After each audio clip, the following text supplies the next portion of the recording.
There is a town in the Arkansas Ozarks where once a month every parent does the same thing at the same hour. They pull their children inside, they lock the doors, they cover the windows with heavy quilts nailed to the frames, and they do not come out until morning. They do this on the night of the full moon. Every full moon, without exception. The town is called Cane Hollow, and if you drive through it on any other night, it looks like 100 other dying settlements tucked into those hills, a gas station, a church, a feed store that closed in 1998 and never reopened. But ask anyone who lives there about the moon, and watch what happens to their face. They stop talking. They look at the tree line, and then they tell you very quietly that you should be gone before dark. This is the story of Cane Hollow and the thing the town has been hiding from for over 100 years. Before we dive in, press subscribe and let us know where in the world you are watching from. It helps more than you know, and honestly, on a story like this, it is nice to know we are not alone out here. To understand Cane Hollow, you have to understand where it sits. The Ozarks are old. Older than the Rockies, older than most of the mountain ranges people think of as ancient. What is left of them now are worn green hills folded over on themselves, cut through with caves and sinkholes and rivers that disappear underground and come back miles away. It is beautiful country. It is also the kind of country where a person can vanish and never be found, and where the people who live there have learned over generations to mind their own business. Cane Hollow was founded sometime in the 1840s by families who came down out of Tennessee looking for cheap land and got exactly what they paid for. Rocky soil, hard winters, a valley so narrow the sun does not reach the bottom of it until nearly 10 in the morning. They farmed what they could, they hunted, they buried their dead in a little cemetery on the East Ridge, and for a while life was ordinary. Difficult, but ordinary. The records from those first decades are thin. A few church ledgers, some birth and death registries kept in careful, fading handwriting. And it is in those death registries that a researcher first noticed something strange, more than a century later. The children. In most frontier towns of that era, child mortality was brutal but predictable. Fevers in the summer, sickness in the winter, accidents on the farm, the deaths cluster where you would expect them to cluster. But in Cane Hollow the pattern was different. Children were dying in ones and twos, spread out across the year, and when you plotted those deaths against a calendar, they lined up with something no one wanted to say out loud. They lined up with the moon. Not every full moon took a child, but every child who was taken on a full moon, and the cause of death, when it was written down at all, was almost always the same two words: went missing. Now, a skeptic will tell you there is a simple explanation for all of this, and the skeptic is not entirely wrong. The Ozarks are riddled with sinkholes and cave openings, some of them hundreds of feet deep, many of them hidden under leaves and brush. A child wandering at night could fall into one and never be heard from again. Add in bears, which were still common in that region, and the occasional wolf, and you have plenty of ordinary ways for a child to disappear in the dark. But that does not explain the moon, and it does not explain what the town started doing about it. Because at some point in the 1870s, the people of Cane Hollow made a decision, and that decision is the one they still follow today. On the night of the full moon, the children stay inside. All of them, no exceptions. And the adults keep watch. The question is what they were keeping watch for. The old-timers say it started with one bad winter and one worse spring. The way the story goes, in the space of a single year, the Hollow lost 5 children, all on full moons, all of them simply gone by morning. 5 is not a number a town that small can absorb. 5 children out of a few dozen families is a wound that does not close, and these were not sickly children who slipped away in the night from fever. These were healthy kids asleep in their beds who were there when the parents lay down and gone when they woke. After the 5th one, a man named Elias Kane, whose family the valley was named for, is said to have gathered every household in the town into the little church on the ridge. And whatever was said in that meeting, the town came out of it with a rule. Not a suggestion, a law that everyone would follow and no one would break. Lock the children away on the full moon. Keep the lamps burning, do not sleep, do not open the door, and do not, under any circumstance, go looking for a child who calls to you from the dark. They have kept that law for 150 years, and in all that time the town has never once written down, in any record, in any letter, in any place an outsider could find it, exactly what Elias Cain told them in that church. Whatever it was, they decided it was safer to obey it than to explain it. That silence is its own kind of evidence. People do not build a permanent custom around a lie. They build it around a memory they cannot afford to forget. Here is where the written record runs out and the town's own stories take over. And you have to be careful with stories like these because they change with every telling. And the people telling them have every reason to make them scarier than they were. But when you sit with enough old-timers in Cain Hollow and you buy them enough coffee and you are patient, the same shape starts to emerge from all of them. The same details keep coming back. They call it the long man. Not a monster exactly, not a ghost. The way they describe it, the long man is something that walks upright but wrong, too tall and too thin, moving through the tree line at the edge of the fields, on nights when the moon is full and the light is strong enough to see by. Nobody who describes it agrees on the face. Most of them say they never saw the face at all, because the moment you look at it directly, it is already somewhere else, closer than it was a second ago. And it comes for the children. There is a specific story that almost every family in Cain Hollow knows, and it is the one they tell their kids to make sure the kids never ever go outside on the wrong night. It is the story of a girl named Ada Renfro. Ada was, by every account, about 9 years old in the summer of 1878. She was known for being stubborn, which in a place like that was both a survival trait and a death sentence. The story goes that on a warm night in July, with the full moon high and bright over the hollow, Ada could not sleep. She had a new kitten, and the kitten had gotten out, and Ada could hear it crying somewhere out in the tall grass beyond the porch. Her mother had told her the rule. Everyone told every child the rule. But Ada was 9, and the kitten was crying, and the moon was so bright that the whole valley looked like it was lit up silver, almost like daytime. So Ada slipped the latch on the back door and went out to find her kitten. Her mother woke maybe 20 minutes later to an empty bed and an open door. What happened next is the part of the story that the old-timers lower their voices to tell. The mother, Sarah Renfro, ran out into the field screaming for her daughter, and the neighbours heard her, and men came out of their houses with lanterns and rifles, breaking their own rule to help. And they found Ada. That is the detail people forget. They did find her. She was standing at the edge of the tree line, perfectly still, facing into the woods. She was not hurt. She was not crying. When her mother reached her and spun her around, Ada's eyes were open and she was smiling. And she said very calmly that the tall man had told her it was almost time and that she should wait for him to come back. And then, according to the story, every man in that field looked up at the tree line at the same moment because they all felt it. Something watching, something enormous and patient standing just past where the lantern light reached. Nobody saw it clearly, but nobody who was there that night ever doubted it was real, and several of them refused to go outside after dark for the rest of their lives. Ada lived. That is the strange twist. She grew up, she married, she had children of her own, but she was never quite right again. And on full moons for the rest of her life, she would sit by the window and stare out at the tree line, like she was waiting for something. Her descendants still live in Cain Hollow, and they still lock their doors. Now you can hear a story like that and roll your eyes, and I understand the impulse. It has all the hallmarks of a folk tale built to keep children from wandering off into dangerous country. A tall buggyman, a cautionary example, a moral you could stitch onto a pillow. Do not go out at night or the long man will get you. Except folk tales usually fade. They get watered down. Parents stop believing them and then they stop enforcing them, and within a couple of generations the story is just something grandma used to say. That is the normal life cycle of a legend.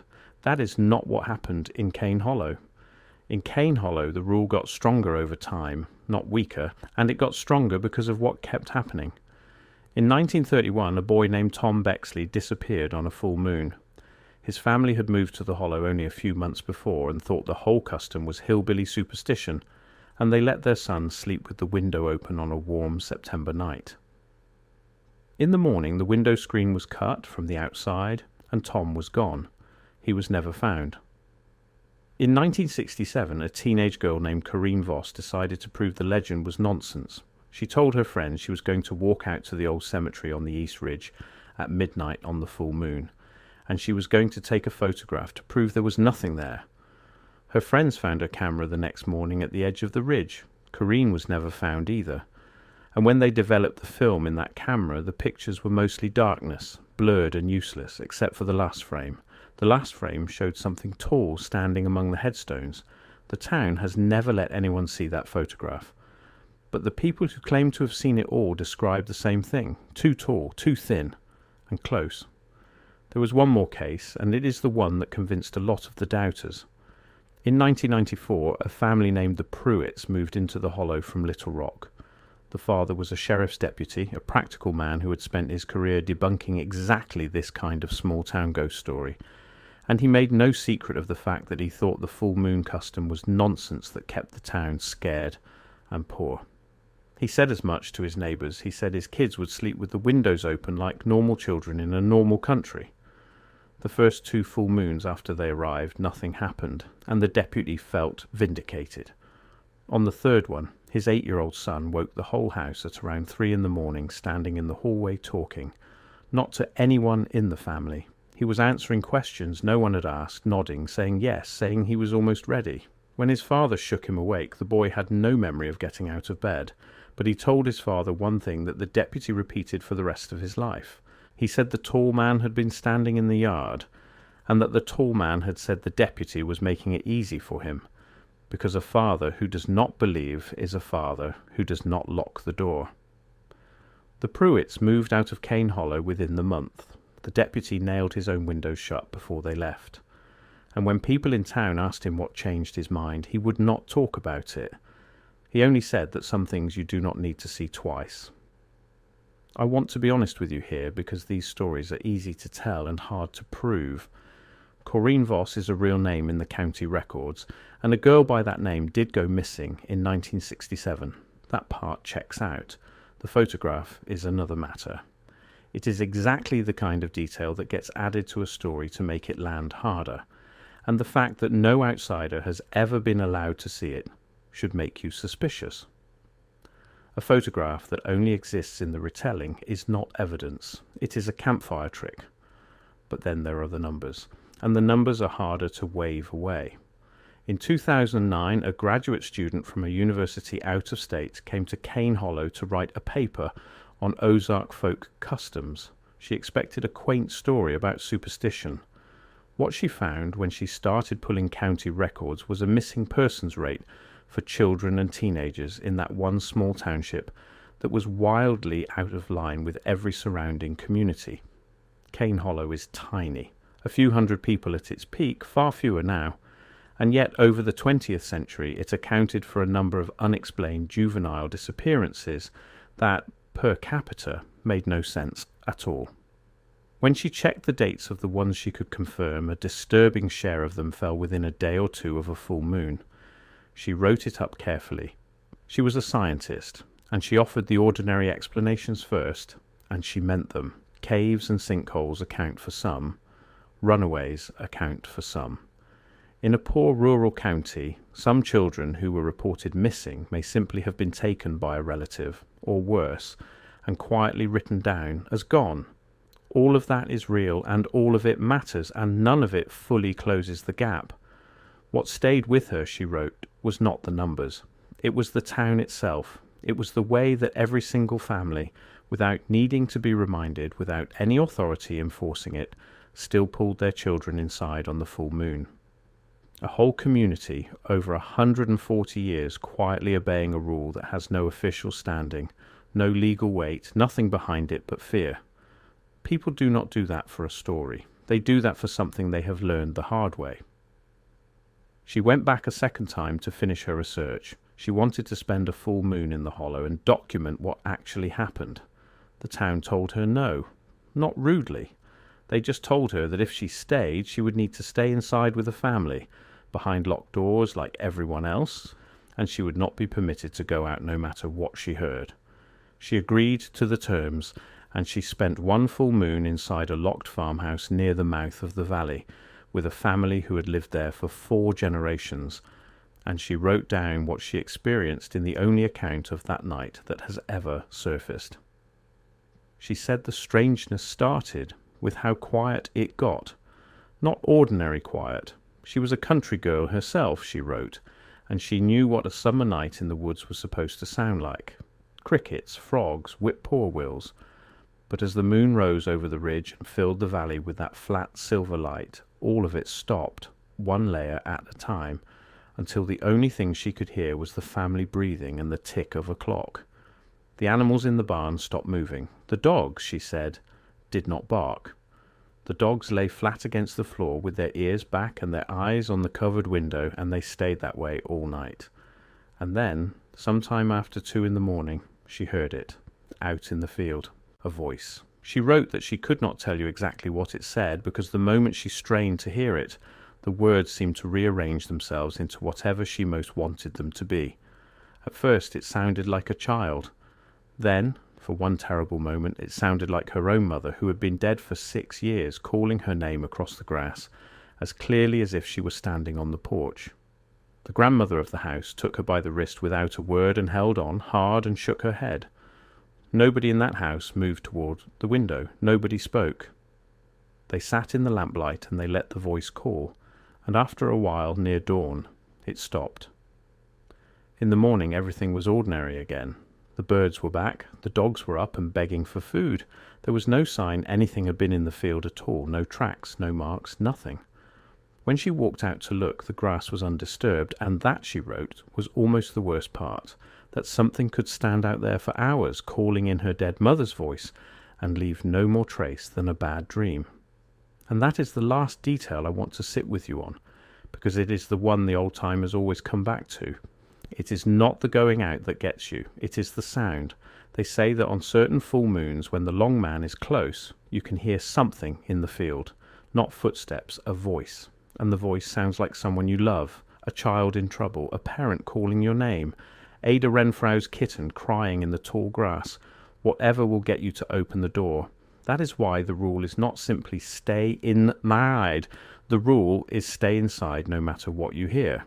Do not answer it. Do not go to the window. Do not open the door, even if you would swear on your life that the voice calling from the dark is your own missing child, because sometimes they say it is. The graduate student's paper was never formally published. She left the program the following year.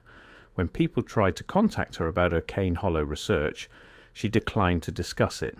And to this day, she has never spoken publicly about what she found, or what she heard on the one full moon she spent behind a locked door in that valley. Some people take that silence as proof there was nothing to it. Others take it the other way. Today, Cane Hollow is fading, the way a lot of those old Ozark towns are fading. The young people leave. The houses sag. The cemetery on the East Ridge fills up faster than the town replaces the living. You could pass through it in 90 seconds and never know there was anything strange about it at all, unless you came through on the right night. Then you would see it. The quilts nailed over the windows, the porch lights burning until dawn, the trucks parked in the yards with men sitting inside them, awake, watching the tree line, saying nothing. And somewhere, in every one of those dark houses, a child lying still in bed, having been told the same thing children in that valley have been told for 150 years.